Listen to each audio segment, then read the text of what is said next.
In this video, I'm going to show how to make a video with pictures and music in iPhone. It's a very quick and easy process, so make sure to follow along. First, I will point out that I'm not on iPhone, I'm using Android, but it's the exact process, okay? You just need to have the Instagram app on your phone. So enter on your Instagram, log into your account.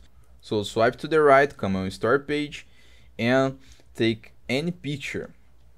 I will use this one, this black screen just for example, but you can upload from your gallery a video or an image. So after doing that, click on the second option right here, swipe down and find this option, okay? These two photos with this plus icon. Click on this option and select the picture that you want to use. I selected this one, but you can select any picture. Then click again on the smile face and repeat the exact process. You can repeat this process as many times as you want.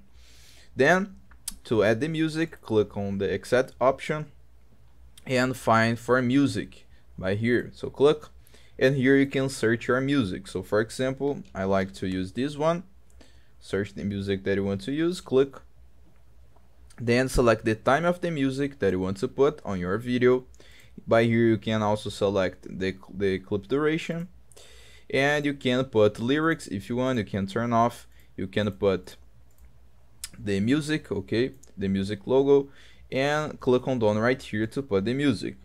After doing that, you make it the video with pictures and music in iPhone, okay? You can also use other Instagram options if you want, so you can put filters, you can make any edit that you want. I hope I helped you how to make video with pictures and music in iPhone. So if this video helped you in any way, hit the like button and subscribe to our channel to receive useful tips.